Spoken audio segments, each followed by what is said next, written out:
Buenos días. Vamos a ir al Señor.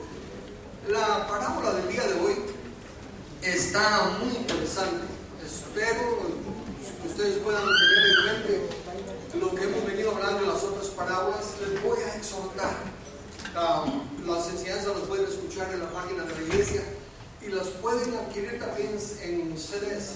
Asegúrense de adquirirlas, porque la información espero que les impacte al oírla, pero van a tener que darle vueltas para poder llegar a comprenderla y hacerla de ustedes.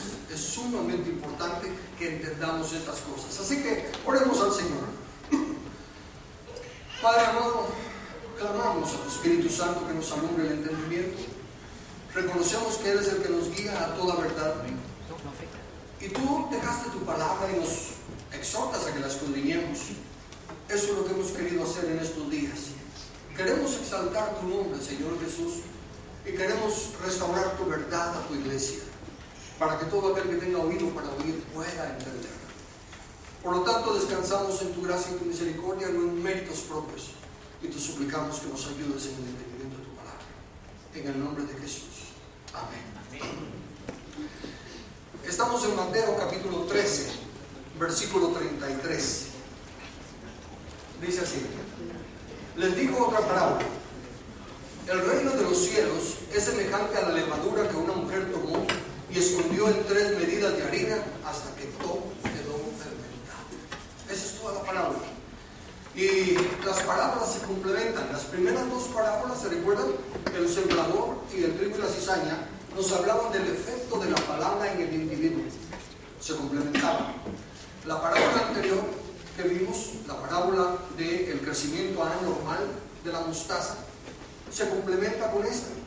En la parábola del crecimiento anormal de la mostaza se nos habla cómo el enemigo está atacando la forma externa de la iglesia.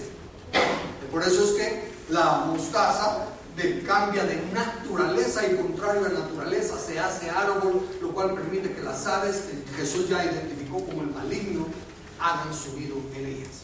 Ahora la levadura, va a ir a hablar del ataque del enemigo a la forma interna, adentro de la iglesia. Conviene también recordar, mientras estamos estudiando las parábolas, que en la Biblia, cuando ya la Biblia misma le ha dado significado a una cosa, ese significado permanece. En otras palabras, Dios no va a decir en una parábola esto es bueno y en otra parábola eso mismo es malo. Si ya le dio connotación de bueno, queda bueno de ahí en adelante. Si ya le dio connotación de malo, queda malo de ahí en adelante. Es la única forma que vamos a poder entender lo que está pasando aquí. Cuando aparentemente significan algo diferente, por eso enfatizo aparentemente, es pura apariencia. La Biblia no se contradice, la Biblia se complementa y se aclara. La parábola número 1 dijo Jesús: si no la entienden, no van a entender todas. Y permítanme hacer una anotación de algo que no dije la primera vez que lo prediqué. La parábola del sembrador nos dice que se siembra la semilla en 4 diferentes tierras. No tierras, sino que 4 diferentes circunstancias. Y de esas 4, solo una da fruto. O sea que si se dan cuenta, desde un principio la Biblia nos está diciendo que apenas un 25%. 4 simbólicamente en la Biblia es el número de la tierra. Entonces nos está diciendo que una cuarta parte, un 25%, es el único que va a recibir la palabra. Eso está en perfecta armonía con lo que la Biblia dice: pocos son los que se salvan y muchos son los que se pierden. Hay demasiada influencia en que el Evangelio tiene que llenar la tierra, implicando con eso que se van a salvar las almas. No, Jesús ya lo dijo y la Biblia mantiene consistencia: pocos son los que se salvan. Bueno, déjenme hacerle una pequeña estadística que encontré ahí en internet. Se supone que ahorita en el 2011 hay 7 billones de personas en el planeta. Y de esos 7 billones, la cuarta parte sería 1.750.000.000. Esa estadística dice que en la actualidad hay un 33% de cristianos en todo el mundo. O sea, 2.310.000. Supuestamente ya se pasó lo de la cuarta parte. Sin embargo, esa misma estadística dice que ahí están incluidos todos los que se denominan cristianos. Están incluidas las sectas que se denominan cristianos. Están incluidas todas las denominaciones que se denominan cristianos. Cuando ya lo reducen a protestantes evangélicos, baja a 500 millones. Entonces, fíjense, 500 vendría a ser menos de un 7% de la población. Eso demuestra que falta 1.250.000.000 para llegar a la cuarta parte. ¿Por qué les estoy diciendo eso? El efecto de la levadura se presenta como cristianismo 2.310.000.000. La realidad no llega ni a 500 millones. La verdadera esencia. Miren aquí, a propósito, los 500 vendrían siendo la cuarta parte de lo que se supone que es el cristianismo actual. Y miren, en Guatemala se supone que ahorita en julio la estadística da 13.824.463. El porcentaje de evangélicos lo siguen señalando un 30%. O sea que 4.147.038 personas debieran de ser cristianas en Guatemala. El 4% de los 13 millones debería ser solo 3 millones. Quiere decir, otra vez, que también hemos pasado de la cuarta parte de cristianos. Pero al igual que en la estadística mundial, al rebajarlo ya a los que se dicen, a los que, aparte de quitar las sectas y las denominaciones, llega a menos de un 10% de población que se podría decir cristiana. ¿Por qué hice esta aclaración? Porque muchos, si no muchos, algunos de ustedes se confunden cuando yo hago énfasis en que el evangelio no está hablando de ganar gente, no está hablando de números. La meta no es cómo crecer numéricamente. La meta es crecer en la verdad, en el conocimiento de Dios y de Cristo. Por eso es que, si se dan cuenta, en estas estadísticas todavía nos falta un montón de gente para poder llegar al mínimo de la cuarta parte. De ahí que yo no estoy hablando que nos quedemos pequeños, no estoy hablando de que seamos un club privado solo para nosotros, pero estoy hablando de que no tratemos de crecer por medio de herramientas humanistas. Que la gente no venga por nuestro mercadeo, que la gente no venga por las promesas que hacemos o las ofertas que hacemos. Que el Señor añada a su iglesia. Nosotros ocupémonos de presentar la verdad, de escudriñar las escrituras, de poner las normas como son, levantar la barra como la levanta la palabra de Dios, no facilitándoselo a la gente, porque ¿qué importa? Fíjense pues, según esa estadística, más del 33% ya son cristianos en todo el mundo, pero cuando se reduce a evangélicos, sí que evangélicos todavía es muy amplio, porque para mí de la iglesia evangélica ni la cuarta parte está todavía caminando, pudiera caminar en el Señor.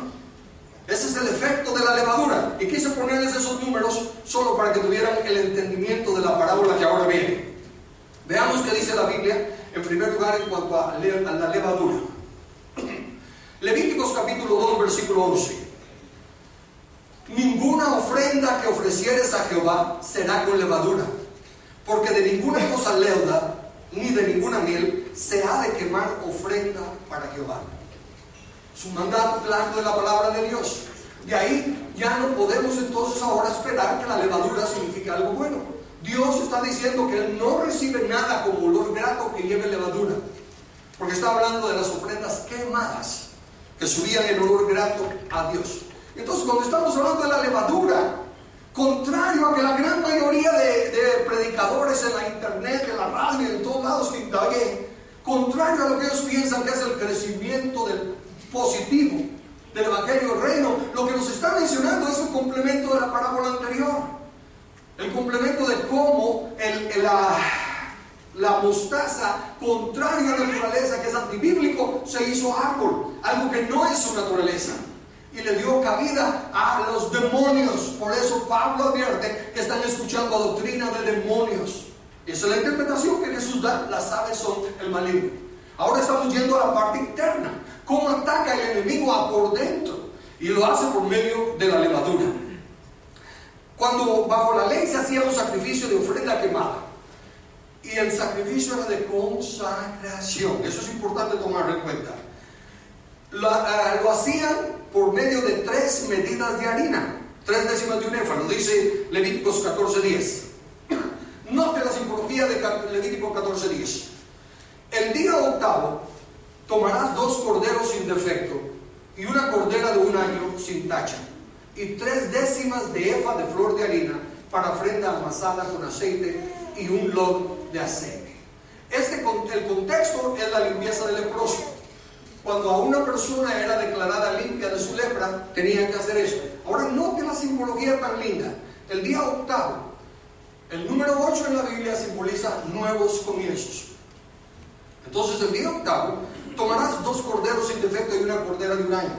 Los corderos obviamente nos hablan del sacrificio de Cristo. Por lo general, casi en todos los sacrificios se hablaba de 2 corderos, 2 tórtolas, etc. ¿Por qué? Porque uno tenía que ser sacrificado muerto y el otro pues se enviaba al desierto por Azazel, o con la limpieza del leproso.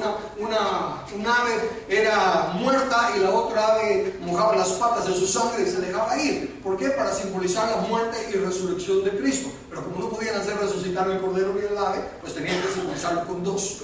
Pero entonces está hablando nuevos comienzos, está hablando del sacrificio de Cristo. Luego dice que traerá harina sin levadura, desde luego, 3 medidas de harina con aceite. El aceite es símbolo del Espíritu Santo. Entonces sí, estamos hablando de redención con los sacrificios, nuevos comienzos con el número 8, aceite con el Espíritu Santo, con el aceite. ¿Qué simbolizará la levadura? ¿Qué simbolizará, no la levadura, la harina pura? Cuando yo no encuentro una respuesta de primas a primeras, me gusta buscar en otras partes de la Biblia, porque la Biblia interpreta la Biblia. Y los voy a llevar a lo que se llama la ley de la primera mención. La primera vez que se mencionan 3 medidas de harina en la Biblia. Note el contexto. Bueno, no me puso el texto, permítame decírselo. Para que usted lo apunte y léalo todo, está en Génesis capítulo 18. Génesis capítulo 18, versículos del 1 al 8. Lo que pasa ahí es que está Abraham, y de repente le venir a 3 personas. El contexto de la Biblia nos aclara que son Dios y 2 ángeles. Y cuando Abraham los ve, le sale al encuentro y le dice que se vengan a la casa, que los quiere atender. Y cuando llegan a la casa, inmediatamente le dice a Abraham a Sara que haga tortas de 3 medidas de harina. Los historiadores, los que conocen de esto, hacen la cuenta de que 3 medidas de harina era una cantidad tremenda para darle comer a 3 personas, que era suficiente como para 50 personas. Sin embargo, está usando 3. En la Biblia no pasan las cosas por casualidad. En la Biblia todo tiene un sentido. Ahora analice. ¿Qué nos está ilustrando esto? ¿Que Abraham está usando la ley de hospitalidad? Sí, eso es lo natural. ¿Los está invitando a comer? Sí, y les dio de comer, sí. Pero esta es la primera mención de que tenga comunión el hombre con Dios en lo terrenal. Esta es la primera mención en la que se habla de sentarse a la mesa. Sentarse a la mesa, bíblicamente, es más, habla de comunión. No le pone el énfasis a la comida. Por eso cuando Pablo está hablando de la repartición del vino y del pan, no le llama la Santa Cena porque no importa la cena. No le llama la Cena del Señor porque tampoco es la Cena del Señor. Le llama la Mesa del Señor. Porque cuando nos llama el Señor a la mesa es a comunión. Vendré a Él y cenaré con Él y Él conmigo. Lo importante no es la comida. Lo importante no es que van a servir en el menú. Lo importante es la comunión que se va a tener alrededor de la mesa. Y en este caso con el Señor. Entonces, entendiendo que Dios ha ido haciendo las cosas aun cuando no le conocemos. Si usted mira para atrás en su vida, usted se puede dar cuenta cómo Dios le ha guardado, cómo Dios ha estado interviniendo en su vida aún antes cuando usted no le conocía. Yo recuerdo desde mi infancia, cuando a los 10 años me estaba preparando para recibir la primera comunión, que inmediatamente mientras mi hermana me arreglaba la corbatilla de mariposita del traje que me dieron, yo le hice la pregunta: ¿y qué si nosotros estuviéramos equivocados? ¿De dónde sale un niño de 10 años con una pregunta así? Desde entonces Dios ya estaba inquietando mi corazón y mi espíritu. Y así, si usted mira para atrás, usted va a encontrar que Dios siempre ha estado trabajando. Entonces, en el caso de Abraham, Dios ya estaba implantando un principio, el principio de la comunión. Ahora regresas al sacrificio del leproso que hablamos.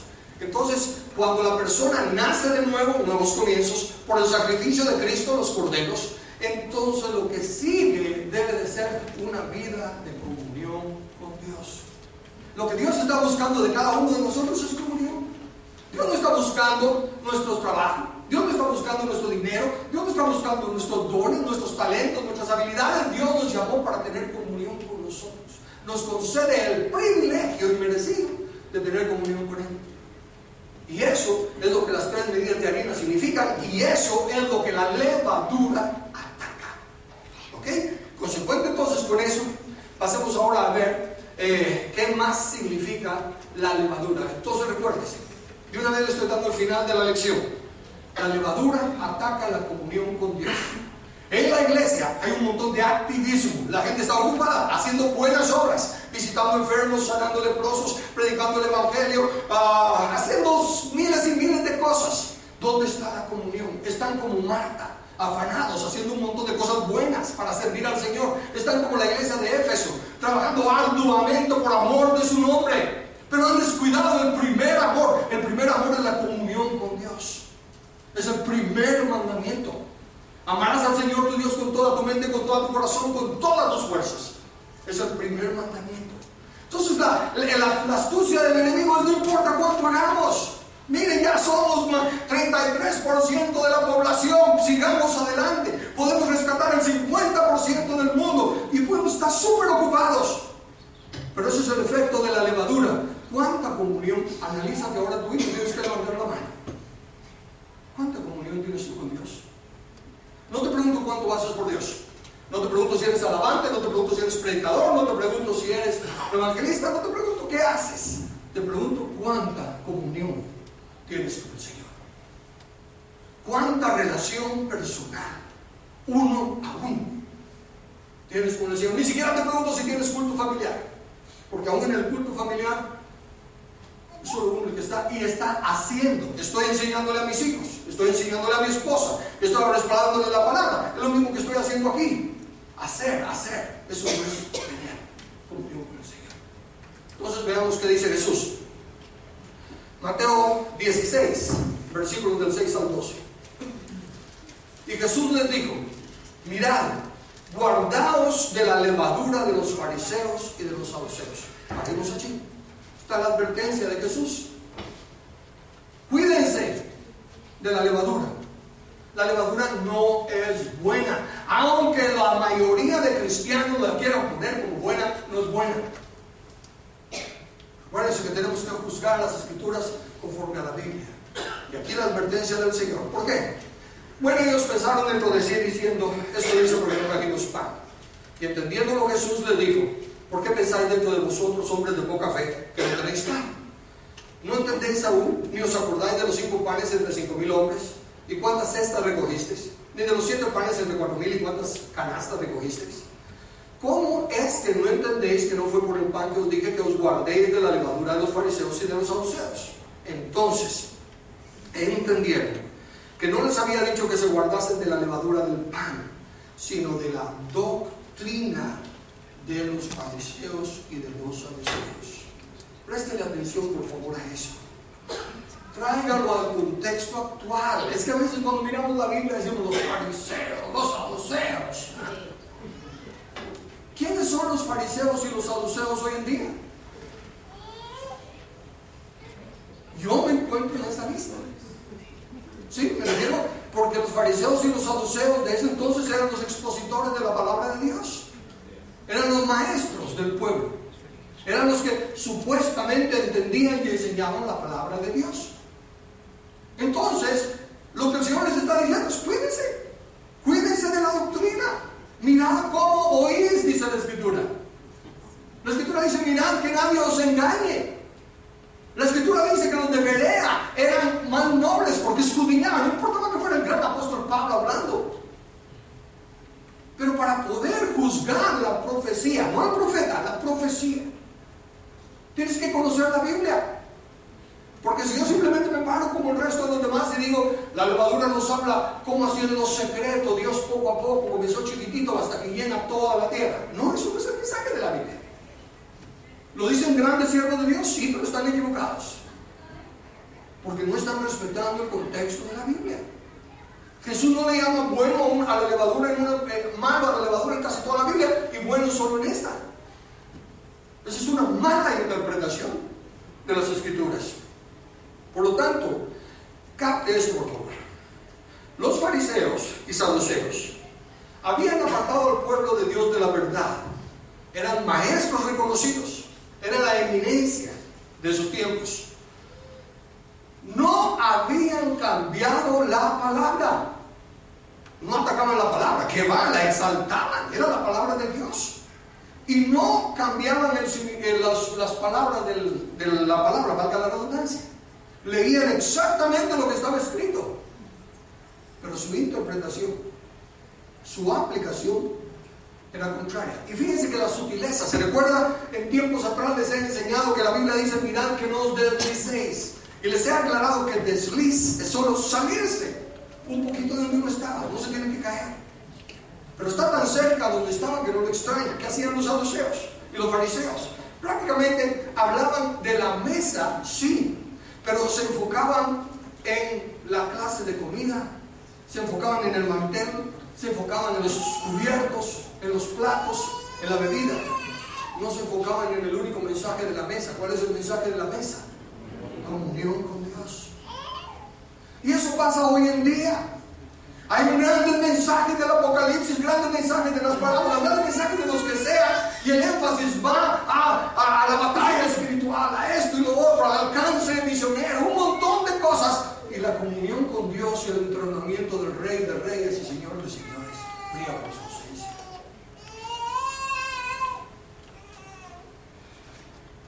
Lucas 12:1. En esto, juntándose por millares la multitud, tanto que unos a otros se atropellaban, comenzó a decir a sus discípulos primeramente: guardaos de la levadura de los fariseos, que es la hipocresía.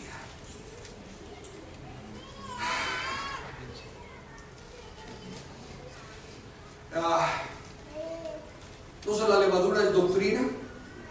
Doctrina no es más que enseñanza. Y es hipocresía. Ahora, miren, ¿se recuerda de dónde viene cuál es la raíz de la palabra artista? La misma raíz que la palabra hipocresía. Un artista es un hipócrita, ¿cierto? Sí, porque está representando lo que es. Si ahorita yo hago el papel del presidente de México, como buen artista que soy, pues voy a hablar como se debe, ¿no? Y voy a hacer el papel. Entonces, ¿qué estoy haciendo? Representando algo que no soy. Eso es hipocresía. Un actor. Estoy actuando un papel, no una realidad. Entonces, ya con ese entendimiento, la levadura es hipocresía. Por favor, no la miren hipocresía descarada. Nadie se va a parar a decir: olvídense de Jesús, hagamos cualquier otra cosa, pero no demos gloria a Jesús. Nadie va a predicar eso. Pero muy sutilmente, esta es la época, ¿cuál es la palabra que usan? La dispensación. Esta es la dispensación del Espíritu Santo. Bienvenido Espíritu Santo. Que se mueva el Espíritu Santo, que fluya el Espíritu Santo. ¿Dónde está eso en la Biblia? ¿Qué dice el Espíritu Santo de sí mismo y qué dice Jesús del Espíritu Santo? Él me glorificará. Entonces, aunque fuese, no existe tal cosa como que esta es la etapa del Espíritu Santo, pero aunque fuese, lo que el Espíritu Santo estaría haciendo es glorificar a Cristo, porque Cristo es el centro del mensaje bíblico. A Dios nadie le vio jamás, el unigénito nos lo ha revelado. Nadie puede venir al Padre si no es por el Hijo. Nadie viene al Hijo si el Padre no se lo da a conocer. Entonces el centro es Cristo. Pero ahí se dan cuenta cómo sutilmente, por medio de enfocarse en otras cosas, el artista quita la atención de la única cosa que es importante. ¿Qué es la levadura? La La sabiduría alza su voz en los mercados. Miren, en el estudio bíblico es sumamente importante, decía yo, tener un diccionario. Y no me refería a un diccionario bíblico, me refería a un diccionario de la lengua española. Muchas veces solo con ver el significado de las cosas. Y en las parábolas, no todo elemento tiene que tener interpretación. Sin embargo, pienso personalmente que Dios no usó cualquier cosa solo para ilustrarla, sino que por los elementos que están en esa cosa. Déjenme leerle de la enciclopedia. Levadura. Dice de levar, o sea, levantar. Masa constituida por ciertos hongos unicelulares. Solo párese ahí. Unicelulares, una sola célula. Rapidito, para el entendimiento que llevamos de la Biblia, de que no es bueno que el hombre trabaje solo, de que dos son mejor que uno, que Dios viene por un cuerpo, no viene por miembros independientes. Unicelular ya está hablándome de independencia, ya está atacando el concepto de trabajo en equipo, ya está atacando el concepto de ser parte de algo. Capaz de fermentar el cuerpo con que se mezcla. Se reproduce por división, forma cadena. Otra vez, voy a la enciclopedia para ilustrarme un poco, porque sé que no tengo todo el conocimiento, me falta mucho. En primer lugar, se reproduce por división. El cuerpo de Cristo no se reproduce por división. Bueno, si vamos a la actualidad, la gran mayoría de iglesias que existen es por división. Pero no ese es el principio bíblico. Y forma cadena. Pero mire, como tengo que estudiar la levadura, me pongo ahí y me encuentro que dice que los radicales libres, en lugar de 8 electrones, tienen 7. Están incompletos. Pero ese séptimo que se quedó solo, busca pareja para encajar en 8. Entonces, ¿qué hace? Le roba un electrón a otra célula. Ya, está completo. ¿Qué pasó con la célula que le robó el electrón? Se convierte en radical libre. Se quedó con 7. ¿Qué va a hacer? Robarle a otro para tener 8. ¿Qué pasó con el otro que le robaron? Se convirtió en otro radical libre. ¿Y qué va a hacer? Robarle a otro. Y así, por división, forma cadena. Esa es la forma que ataca.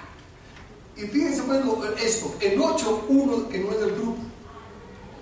En 8, uno que no es del grupo, uno que no es de la esencia. Ese poco de levadura va a levantar la masa. El diablo no tiene que andar metiendo 5,000 personas en un lugar para confundir a la gente. Uno que se pone suficiente.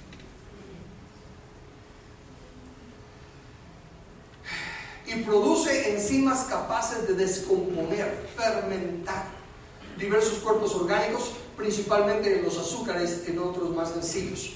¿Qué es fermentación? Ya que eso es lo que hace la levadura. Fermentación anaeróbica. Es un término técnico que significa sin aire, donde aire usualmente es oxígeno. Anaeróbico se usa para indicar la ausencia de aceptadores finales de electrones. Note esas dos cositas. En primer lugar, Jesús nos advirtió en la parábola del sembrador. Recuerden que voy a estar aludiendo a la primera parábola, porque si no se entiende la primera, no se entiende las demás. Nos advirtió que el afán de este siglo y el engaño de las riquezas ahogan la palabra, le roban el oxígeno, igual que la levadura, nos lo está diciendo aquí. Pero ¿por qué es infructuosa la palabra? No por sí misma, sino por el hecho de que no cambia, de que no hay aceptadores. Lo que afecta a esta fermentación es que no hay aceptadores final de electrones. En otras palabras, la palabra siempre está fluyendo, es como una radioestación 24 horas al día, 7 días a la semana. Siempre está pasando un mensaje, pero los aceptadores, receptores, no están prendidos o tienen estática y no reciben el mensaje, el aliento de vida. ¿Qué pasa cuando no llega oxígeno a la cabeza? Las células del cerebro son extremadamente sensibles a la falta de oxígeno. Algunas de estas comienzan a morir en menos de 5 minutos después de interrumpirse el suministro de oxígeno. Los síntomas, miren, vamos a los síntomas. En primer lugar, cambio en la atención. O sea, empiezan a ponerse muy distraídos. ¿Qué fue lo que hizo el diablo con Eva? Cambiar la atención de la palabra de Dios a el aspecto del fruto, las apariencias del fruto, los efectos que podía producir el fruto. los beneficios que habrían involucrados, la distrajo de una cosa. Dios había dicho, no comerás. Es lo mismo que está haciendo hoy en día. Está quitando la atención del mensaje claro y sencillo y llevando la atención a otras cosas más emocionantes.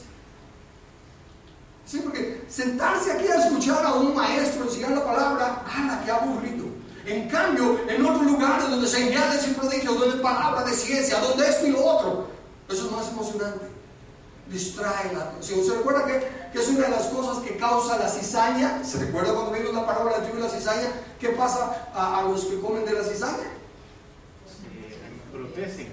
Adormecen y vomitan.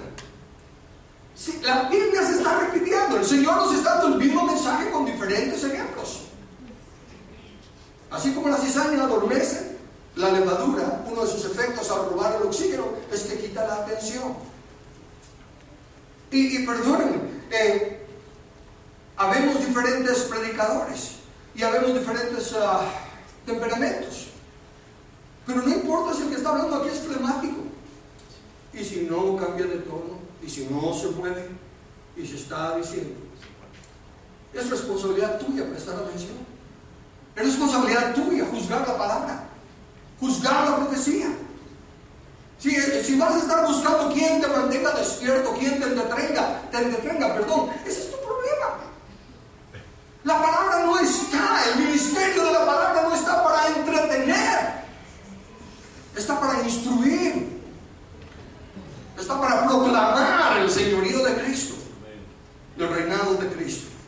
Segundo síntoma, deterioro de la capacidad de discernimiento. Mire, Dios nos prohíbe conocer el bien y el mal, porque conocer implica experimentar, pero nos ordena discernir. Dice Hebreos 5:14, pero el alimento sólido es para los que han alcanzado madurez, para los que por el uso tienen los sentidos ejercitados en el discernimiento del bien y del mal. Discernir entre el bien y el mal. Al no poder discernir, se asume que es verdad lo que estamos oyendo basado en la persona que lo está diciendo. Esa es otra cosa. Por eso es que la Biblia dice que no le prestemos atención al predicador, a su aspecto, a lo que sea, a su carisma, su forma de predicar o enseñar, que juzguemos la palabra para poder discernir si lo que está diciendo tiene congruencia con el escrito está. No nos dejemos llevar por otras cosas superficiales que no nos roben la atención. Dice 1 Corintios 2:14, pero el hombre natural no percibe las cosas que son del Espíritu de Dios, porque para él son locura, y no las puede entender, porque se han de discernir espiritualmente. Bueno, ya que hablo tanto de discernir, ¿qué significa discernir? Distinguir algo de otra cosa, señalando la diferencia que hay entre ellas. Comúnmente se refiere a operaciones del ánimo. Distinguir algo de otra cosa, señalando la diferencia que hay entre ellas. Puedes escuchar a dos predicadores presentando dos puntos de vista diferentes y puedes discernir cuál es la diferencia que hay. Estuve en un seminario, el último seminario que participé, en la Universidad San Pablo, y éramos 5 disertantes, y a propósito se nos había pedido que cada uno presentáramos una perspectiva diferente de los mismos textos, y los estudiantes de teología tenían que discernir entre los 5 que estaban votando. Y no es de que 5 estábamos a propósito, 4 a propósito mintiendo y uno diciendo la verdad. No, cada uno de nosotros creía estar diciendo la verdad. Cada uno estaba defendiendo su punto de vista. Y éramos sinceros cada uno en nuestro punto de vista. Los oyentes tenían que discernir. ¿Cómo van a discernir? Necesitan el contexto de la Biblia. Solo les voy a poner un ejemplo. Uno de los textos que tuvimos que discutir fue la visión de Apocalipsis de una mujer que aparece con vestida del sol y la luna y 2 estrellas, y da a luz un hijo, y ese hijo es llevado al cielo y va a gobernar las naciones con vara de hierro. El primer expositor dice Eso nos habla de la iglesia victoriosa. Y los que son llevados al cielo son los vencedores que van a gobernar con Dios. Y expuso todo su punto de vista.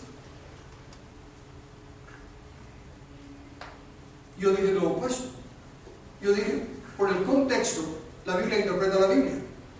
Una mujer vestida del sol y la luna y 11 estrellas, mejor dicho, el sol, la luna y 11 estrellas, en el sueño de José, Jacob lo interpreta como que es Israel.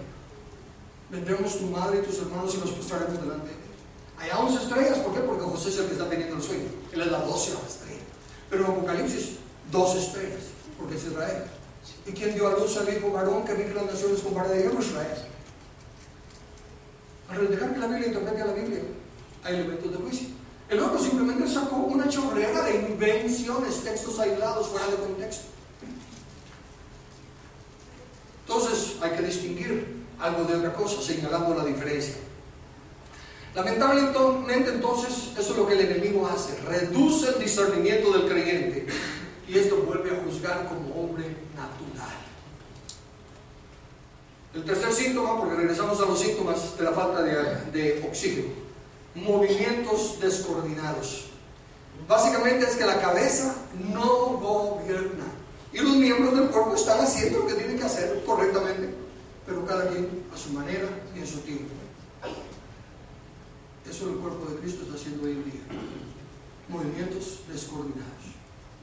No estamos todos siguiendo la cabeza. Cada quien estamos haciendo buenas cosas, lo que entendemos que es lo bueno, pero no coordinados. El cuerpo está dividido. Regresando a la levadura, las reacciones de reducción y oxidación son las reacciones de transferencia de electrones. Esta transferencia se produce entre un conjunto de elementos químicos, un oxidante y un reductor. Cuando un elemento químico cede electrones al medio, se convierte en un elemento oxidado.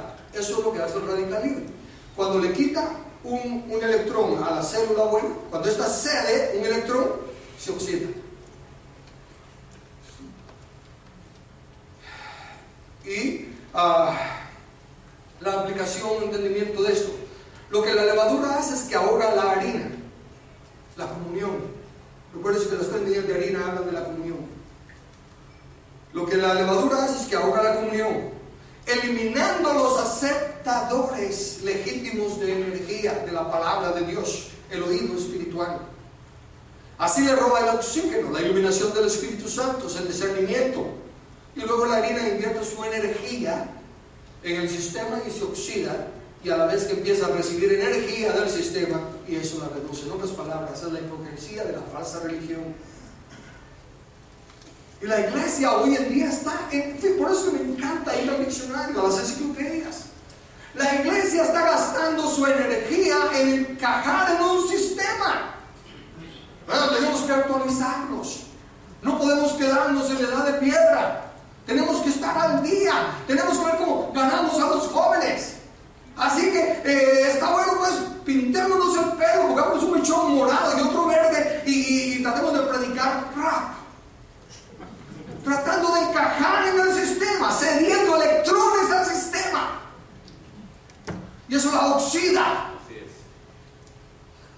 Y cuando trata de recibir del sistema el equipamiento, aún hoy en día los seminarios están tan lejos de la doctrina sana. La gran mayoría de estudiantes de seminario ya no conocen ni lo que son las doctrinas fundamentales, porque ahora hay que estudiar otras cosas, y el crecimiento y un montón de otras cosas, y se reduce a terrenal. Eso es lo que la parábola de la levadura nos está enseñando, cómo el enemigo ha impactado a la iglesia. Ahora miren otros conceptos claros al respetar la interpretación bíblica. La mujer, dependiendo del contexto, simboliza falsa profecía, mentira, engaño.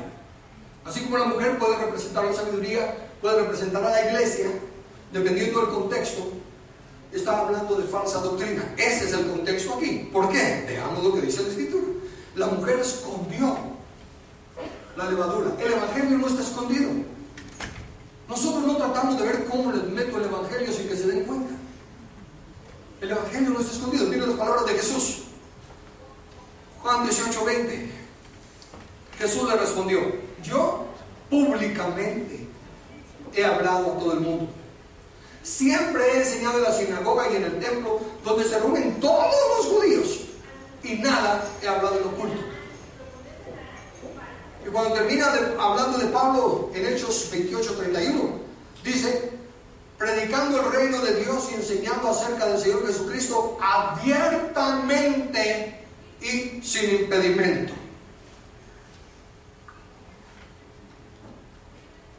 No tengo por qué tratar de ver cómo les suelto el evangelio en una forma en que lo acepten. A ver cómo se nos haga más fácil de digerir, más dulce, para que no sea amargo en sus vientres. No, el evangelio se presenta libremente. Las cosas que son de Dios no se hacen a escondidas, no se hacen hipócritamente con artistas para tratar de proclamar la palabra. Se proclaman tal y como está, como el Espíritu Santo nos va guiando y como lo ha plasmado en las Escrituras. Apocalipsis 2, versículos 18 al 29. Presten atención a esto. Voy a ir por partes. Escribe al ángel de la iglesia de Tiatira, me salto hasta, donde dice: sin embargo, tengo en tu contra que toleras a Jezabel, esa mujer que dice ser profetisa. ¿Cuánto he oído sobre Jezabel? Me refiero a prédicas, folletos, enseñanzas. El libro de Apocalipsis es simbólico en su mayoría. Ahí no está hablando de una mujer. No hay una tal Jezabel en la iglesia. Está hablando en tipo y sombra. Es igual que la mujer que escondió la harina, la levadura y la harina. No es una mujer literal, es solo en la parábola. De igual de esa manera esta Jezabel no es una mujer. Es sencillamente un simbolismo. ¿Y qué simbolizaba Jezabel? Que al leer usted la historia de Jezabel se da cuenta que Jezabel fue una mujer que se aprovechó del poder para manipular al pueblo. ¿Y cómo adquirió poder sobre su esposo y sobre el pueblo? Con falsa religión, con los baales. Entonces Jezabel nos representa falsa doctrina, abuso de poder, enseñorearse de la gente. Y mire cómo en la iglesia hoy en día muchos líderes se aprovechan del privilegio que tienen de estar al frente predicando la palabra y manipulan a la congregación. Les presentan la visión por la que tenemos que ir detrás, les presentan la meta que tenemos que alcanzar, y no es una visión eclesiástica, es la visión del pastor. Es un ministerio que está desarrollando. Y entonces el gran pastor viajando de un lado para otro y es famoso y todo, a expensas de que la iglesia esté respaldando esa visión. Esa es la actitud de Jezabel en la iglesia. Permites que esa mujer que se dice ser profetisa, con su enseñanza, su doctrina, engaña a mis siervos, pues los induce a cometer inmoralidades sexuales y a comer alimentos sacrificados a los ídolos. Razone conmigo, por favor. Por muy mal que esté la iglesia, ¿usted cree que aceptaría una iglesia que se diga cristiana tener entre sus miembros un montón de inmorales sexuales? O abiertamente haciendo algo que es sacrificado a los ídolos. Claro que no, claro que no. Es simbolismo. ¿Qué simboliza? La Biblia no lo dice. A lo largo del Antiguo Testamento, las religiones paganas identificaban sus relaciones doctrinales hasta con sacerdotisas que eran prostitutas. Entonces la religión pagana tiene que ver con la inmoralidad sexual. Por eso los falsos profetas inducen a la mezcla de paganismo con el cristianismo, lo cual es semejante a lo que Santiago llama adulterio espiritual. Por ejemplo, en una de las pláticas anteriores les hablé de la diferencia entre la confesión positiva y la fe. Ese es un ejemplo del cristianismo leudado por el paganismo. Hay mucho que consideran fe en la iglesia, que no es más que palabra positiva, que es una mezcla de paganismo y la palabra de Dios. Y es bien recibida y abunda.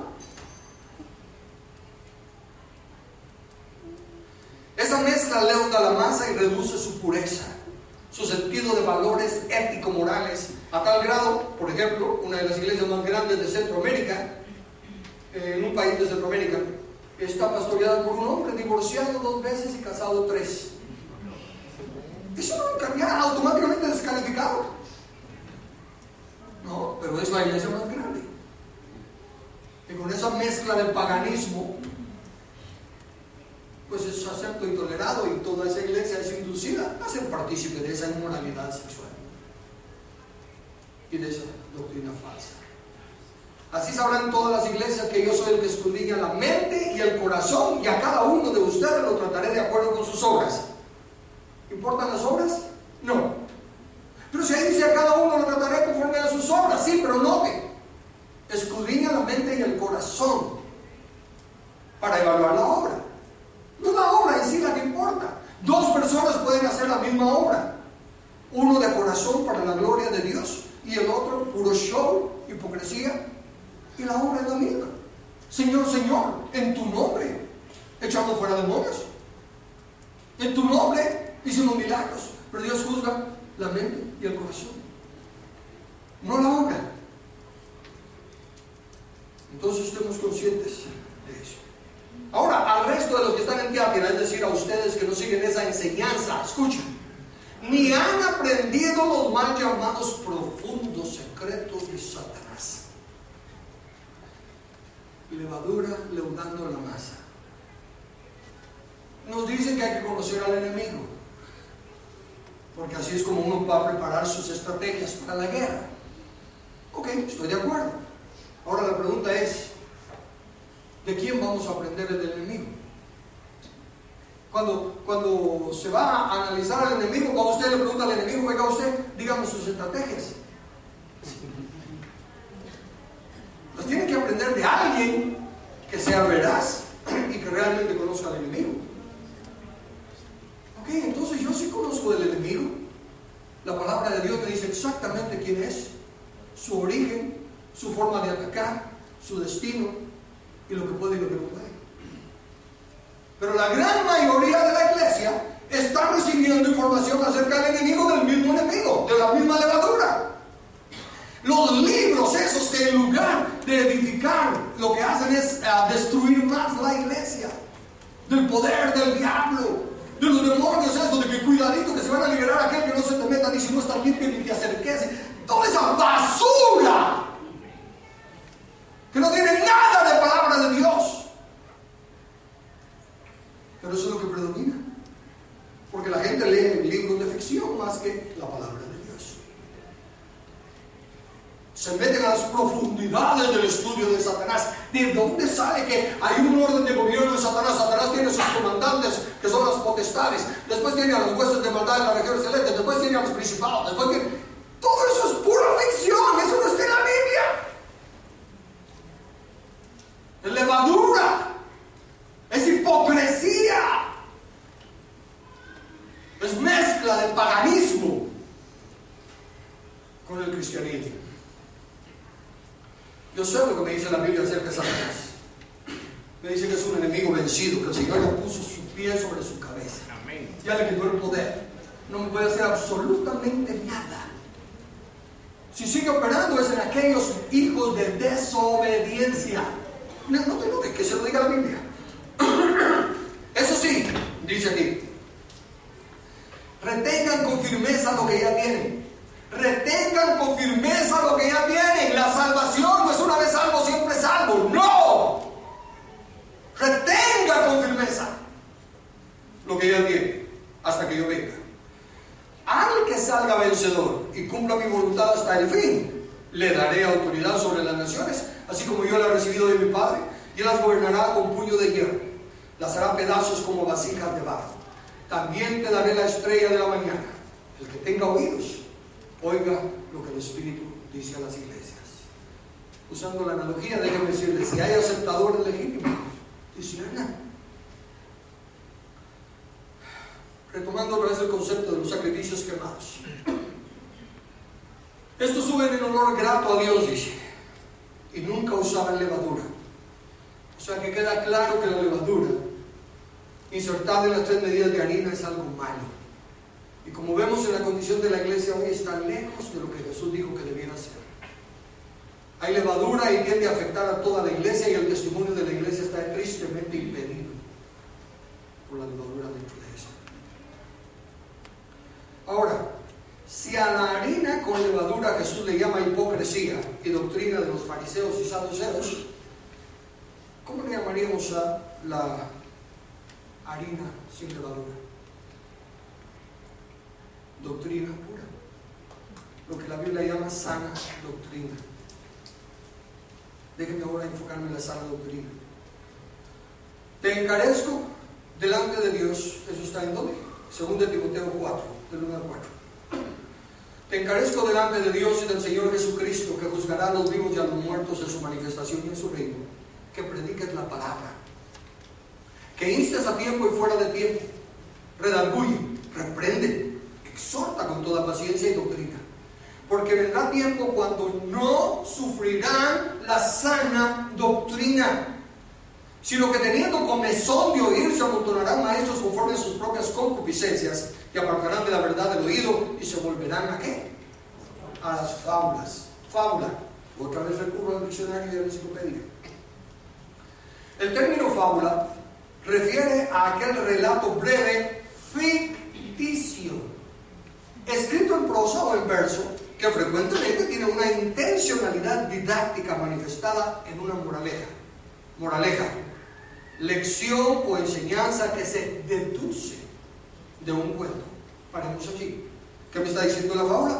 Que la fábula es una historieta de que la tortuga le gana a la ardilla y de que esto y lo otro. Las fábulas de Esopo. Es una historieta, pero tiene un mensaje moral.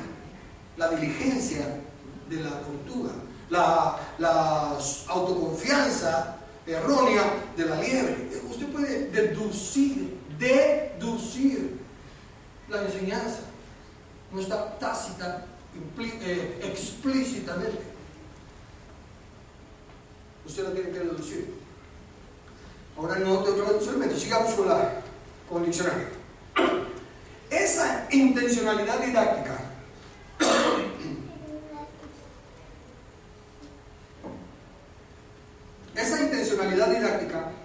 que mencionamos y que se destaca en la fábula, que destaca a la fábula como uno de sus rasgos salientes, resulta del uso que a la misma se le atribuía y daba en la antigüedad greco-romana, en la cual era utilizada por los esclavos pedagogos. ¿Eran pedagogos? Sí, súper inteligentes, para enseñar a los niños que les tocaba educar, siendo el paganismo y su máxima acerca de la imposibilidad de cambiar la condición natural de las cosas, la primera enseñanza que estos le brindaban a sus alumnos. Déjenme darle un breve testimonio acerca de la caída de Roma. Años atrás, allá en Gringolandia, hubo un tiempo en que no me satisfizo la educación que les estaban dando mis hijos en la escuela, y decidimos que se quedaran en casa, homeschooling. Y ese año, pues, la tuvimos que hacer de maestro. Yo le dije a él, mira, de plano que voy a tronar, no soy maestro, pero aunque pierdan el año escolásticamente, quiero que ganen principios y que tengan comisiones. Y entre una de las cosas que tuvimos que estudiar, creo que con Dina, estaba la caída de Roma. Así que me fui a la enciclopedia y empecé a buscar de la caída de Roma. Y me hablaba de cómo se levantaron los bárbaros y un montón de cosas, en fin, todo. Pero eso no me decía, no me satisfacía. Seguí leyendo la enciclopedia y me fui a la educación en Roma. Y decían brevemente el asunto que al principio los padres romanos eran los que educaban a sus hijos.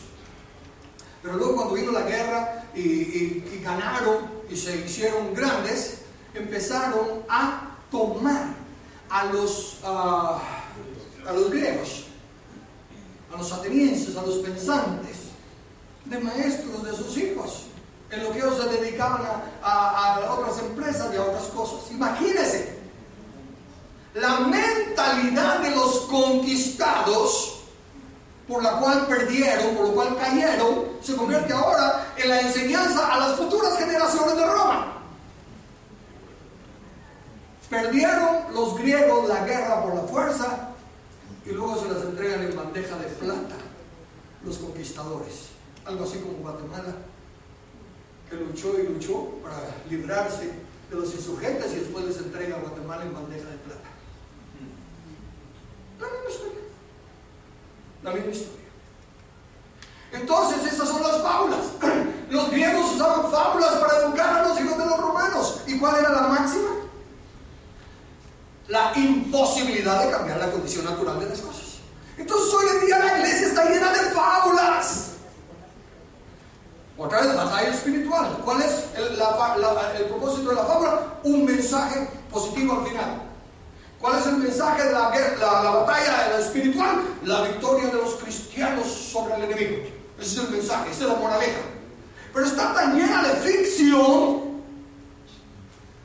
que inventan un montón de barbaridades y tonterías y paganismos que en lugar de producir el efecto deseado, asustan más a la gente. Y la iglesia, en lugar de ser victoriosa, es más temerosa que a saber qué. Mire usted a los cristianos en su mayoría, temerosos de que el diablo nos pueda hacer esto, temerosos de que el diablo es el que les esté estorbando, temerosos de que el diablo es el que los esté enfermando, temerosos que el diablo. Porque en lugar de escuchar la sana doctrina, predican fábulas. Notemos entonces la relación de eso de las fábulas, dicho con la iglesia de Tiatira. Hoy en día eso es lo mismo que hacer una enseñanza en forma mística y darle énfasis a la preparación de la comida y a la comida misma antes que a la mesa de la comida.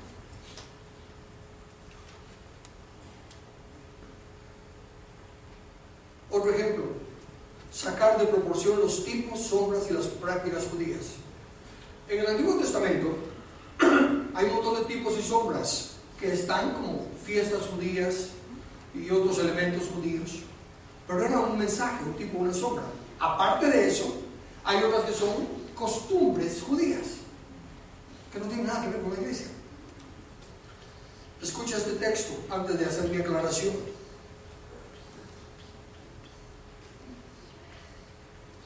¿Dónde lo puse?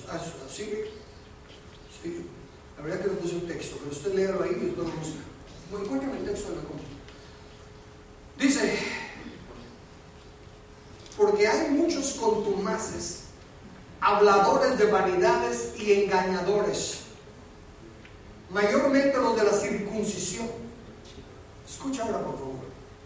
A los cuales es preciso tapar la boca, que trastorna en casas enteras enseñando por ganancia deshonesta lo que no conviene. Uno de ellos, su propio profeta, dijo: los cretenses, siempre mentirosos, malas bestias y glotones ociosos. Este testimonio es verdadero. Por tanto, repréndeles duramente para que sean sanos en la fe, no atendiendo a fábulas judaicas ni a mandamientos de hombres que se apartan de la verdad. Todas las cosas son puras para los puros, mas para los corrompidos e incrédulos nada les es puro, pues hasta su mente y su conciencia están corrompidas. Profesa conocer a Dios, pero con los hechos lo niegan, siendo abominables y rebeldes, reprobados en cuanto a toda buena obra. Permítame usar este texto no para justificarme, pero sí para aclarar. Yo no tengo envidia de ninguno de los pastores.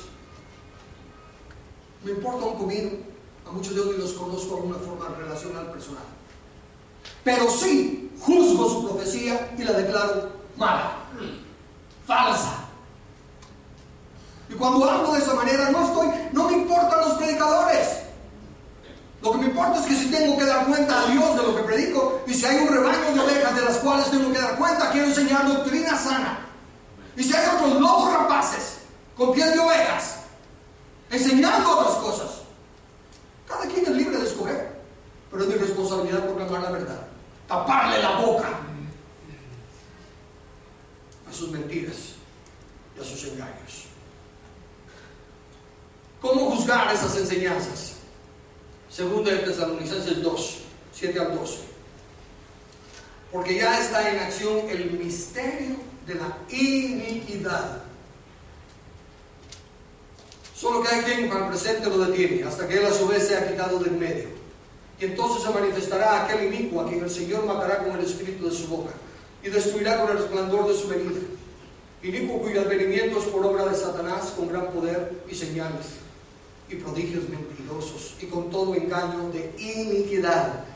Para los que se pierden, escuchen lo que sigue. Para los que se pierden por cuanto no recibieron el amor de la verdad para ser salvos. Se pierden porque quieren. Por eso Dios les envía un poder engañoso para que crean la mentira, a fin de que sean condenados todos los que no creyeron a la verdad, sino que se complacieron en la injusticia. Iniquidad, injusticia. Miren lo sencillo de la palabra. ¿Qué significa iniquidad? Ilegalidad, es decir, violación de la ley, o generalmente maldad, iniquidad, transgresión. Violación de la ley, obviamente hablamos de la única ley justa y absoluta, la ley de Dios. Iniquidad es todo el que resiste a la ley. No piense de inicuo que tiene que ser un adúltero, un asesino. No, sencillamente puede ser una persona muy sofisticada, muy bien planchada, pero resiste a la ley de Dios. Puede ser legal, respetando la ley nacional, pero es ilegal en cuanto a la ley de Dios. Jesús dijo claramente, estas son palabras de Jesús, Juan 14, 15, 21 y 15, 10. Si me amáis, guardad mis mandamientos. El que tiene mis mandamientos y los guarda, ese es el que me ama. Y el que me ama será amado por mi Padre, y yo le amaré y me manifestaré a él. Si guardareis mis mandamientos, permaneceréis en mi amor, así como yo he guardado los mandamientos de mi Padre y permanezco en su amor. ¿Qué? Viene la astucia del enemigo, la levadura. ¿Puede atacar el enemigo a las palabras de Jesús? No. Puede decir que ese es esa es la opinión de él. Como cuando uno predica algo, dice, esa es tu opinión. Bueno, puede venir el enemigo y decir, esa es la opinión de Jesús. No funcionaría. Por lo tanto, sabe que no funcionaría, no lo ataca así, echa levadura para leudar la masa. ¿Qué es lo que hace? Asfixia la comunión, distrae, reduce, oxida. Miren, está bien claro. Hay que obedecer los mandamientos. El que guarda los mandamientos permanece en su amor. ¿Y quiénes eran los que nos dieron los mandamientos? ¿Quiénes son los que mejor lo ejemplifican hasta hoy en día? Los hebreos. Los hebreos siguen siendo una nación bendecida por Dios porque guardan la ley de Dios. Y poquito a poquito, comenzando con una verdad, empiezan a descarriarlos, empieza el judaísmo y el mesianismo a meterse en la iglesia. Y empieza otra vez a quitarse la atención de guardar los mandamientos de Jesús y obedecer a Jesús, a enfocarse en un montón de cosas hebreas. Y ahora resulta, bueno, ahora no sé cuánto tiempo llevará, pero yo estoy medio retrasado en eso, pero no importa. Ahora, hasta si se va a hacer algo especial, hay que tocar el shofar. El shofar no tiene absolutamente nada que ver con la iglesia. No tiene absolutamente nada de espiritual. Es un instrumento de los hebreos. No tiene ningún significado para la iglesia. Y así hay un montón de otras prácticas. Levantan el israelismo, levantan el judaísmo. ¿Por qué? Porque hay que obedecer la ley. Y los maestros de la ley, los hebreos. Y empiezan las fábulas judaicas. Luego, por el otro lado, están los que atacan descaradamente la ley y dicen, no, eso era cuando estábamos bajo la ley, ahora estamos bajo la gracia. Y con otras fábulas y con inmoralidades paganas empiezan a exaltar la gracia, igual que exaltaron la mostaza fuera de naturaleza, exaltan la gracia fuera de naturaleza y la hacen permisividad, casi que se exonera a las personas de su pecado y de su responsabilidad personal. ¿Cómo se manifiesta la levadura en nuestros días? 1 Corintios 5:6. No es buena vuestra jactancia. ¿No sabéis que un poco de levadura leuda toda la masa? Entonces levadura igual jactancia o jactancia igual levadura. Jactancia, arrogancia, presunción, orgullo excesivo. Dice la Escritura que si nos hemos de gloriar en algo, nos gloriamos en Cristo. Y dice también en el Antiguo Testamento, el que se alabe, si se ha de alabar en algo, alábese en esto, que me conoce a mí, dice Jehová. No gloriarnos del tamaño de nuestro edificio, de la cantidad de miembros, de la cantidad de dinero, de los viajes, de los shows. No, esa es jactancia, esa es levadura, es arrogancia. Hablar de vencedores cuando no están caminando ni siquiera en los principios de ética y moral. Gálatas 5, versículos 7 a 9. Vosotros corríais bien. ¿Quién os estorbó para no obedecer a la verdad? Esta persuasión no procede de aquel que os llama. Un poco de levadura, leo de toda la base. Entonces aquí esta persuasión es levadura. ¿Qué clase de persuasión es? Cualquiera que se use por estratagema de hombres que para engañar emplean con astucia las artimañas del error. Pero aunque los persuadan para hacer el bien, aunque los persuadan para bautizarse, aunque los persuadan para ir y predicar el evangelio, aunque los persuadan para lo que sea, esa persuasión es levadura. La Escritura dice, cada quien debe de persuadirse. Dice la Escritura, Pablo le escribe a Timoteo 3:14. Pero persiste tú en lo que has aprendido y te persuadiste, sabiendo de quién has aprendido.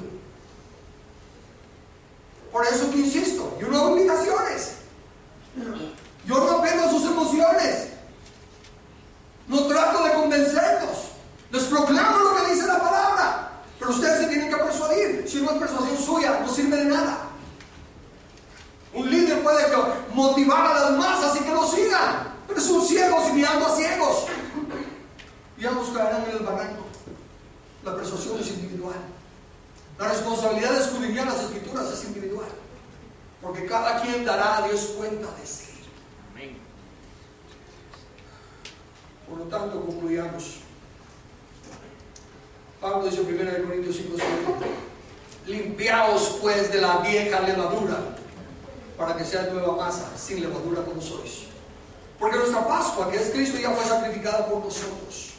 Así que celebremos la fiesta, no con la vieja levadura, ni con la levadura de malicia y de maldad, sino con panes sin levadura de sinceridad y de verdad. Después de la Pascua no debía de haber levadura por 7 días. 7 es el número de plenitud o perfección. Nuestra Pascua, que es Cristo, ya fue sacrificada y Él muere. Por lo tanto, no son 7 días, es toda la vida. De aquí en adelante debemos de dejar la levadura. Ya no debe de haber levadura ni un día en nuestra casa, en nuestra vida. Si Jesús identifica la levadura como hipocresía, consecuentemente lo que hay que desarrollar es honestidad y transparencia. ¿Te vas a despojar de la levadura? Tienes que ser una persona honesta y transparente. Que tú sí seas así. Olvídate del chapinismo, de las excusas chapinas. Hora chapina y todas esas basuras. Despójate de la levadura, de la hipocresía, y sé honesto y transparente. La levadura levanta. La exhortación bíblica es a humillarnos para que sea Dios el que nos levante. La levadura crea un proceso de fermentación, podredumbre, consecuentemente hay que buscar la santidad. Solo de esa manera seremos más aceptados del Señor. La levadura es falsa doctrina, por lo tanto debemos acatar la exhortación de Pablo: procura con diligencia presentarte a Dios aprobado, como obrero que no tiene que avergonzarse, que usa bien la palabra de verdad. Procurar no es el chapinismo de voy a procurar. Procurar literalmente significa hacer diligencias o esfuerzos para que suceda lo que se expresa. Procurar es buscar por todos los medios que se cumpla aquello que estamos expresando. Y diligencia es cuidado y actividad de ejecutar algo. Requiere trabajo diligente, presentarse aprobado. Porque para usar bien la palabra de verdad hay que ser diligente en su lectura, en su meditación, en su estudio. En estas 4 parábolas, el Señor nos ha presentado lo que le ha acontecido al Evangelio del Reino. Lo predicó el sembrador en los corazones. Los corazones que lo recibieron, una 4ª parte, se convirtieron en semilla que luego Él plantó en su campo, en el mundo, en cualquier parte del mundo, en cualquier relación, en cualquier situación. El enemigo, al ver que ya había semilla de Dios plantada, sembró cizaña. No pudo acabar con la semilla de Dios, sembró cizaña para hacerle sombra, para estorbarla. Luego, como de todos modos la palabra de Dios permanece para siempre, entonces hizo la de infiltrarse como el caballo de Troya y se metió a la iglesia por medio de un crecimiento anormal contra naturaleza que le permitió que el maligno hiciera su nido dentro de la iglesia. Y desde ahí ha estado infiltrando sus doctrinas de demonios que como levadura han ido ahogando la comunión con Dios, han ido ahogando la pureza de la palabra y la han inflado, y la iglesia ha crecido. Ha crecido y ha crecido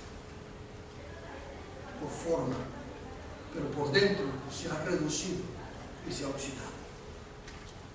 Es tu responsabilidad que vas a hacer con tu vida. Te toca a ti despojarte de la levadura. ¿Has escuchado la verdad? El Espíritu Santo es mayor que el que está en nosotros que el que está en el mundo. Podemos cambiar. Nada nos puede estorbar el crecimiento de la verdad. Porque así será toda palabra que sale de mi boca, no volverá a mí vacía, sino que hará aquello para lo que la he enviado y será prosperada. Depende de mí.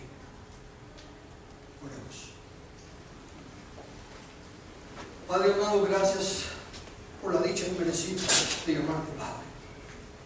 Gracias por el privilegio de acercarnos a tu trono de gracia, por ser acepto, Señor amado. Anhelamos de corazón, Señor, que sean alumbrados los ojos del entendimiento. Es mi oración a cada instante, Señor, para que crezcamos en el conocimiento del único que merece la honra y la gloria, el Señor Jesucristo. Para que nos demos cuenta de nuestra propia bajeza, de nuestra propia pecaminosidad y carnalidad, del autoengaño que aceptamos porque es más cómodo que afrontar la responsabilidad de despojarnos. Pero entre nosotros, como en todos, siempre hay los que tienen el hambre y sed de justicia y los que simplemente son oidores olvidadizos. Tú conoces nuestros corazones, clamamos por tu misericordia. Y a todos aquellos que invocamos tu nombre y anhelamos el cambio, extiéndenos gracia y muéstranos el camino, porque queremos glorificar a Jesús. Te lo pedimos para su honra y para su gloria y en su nombre.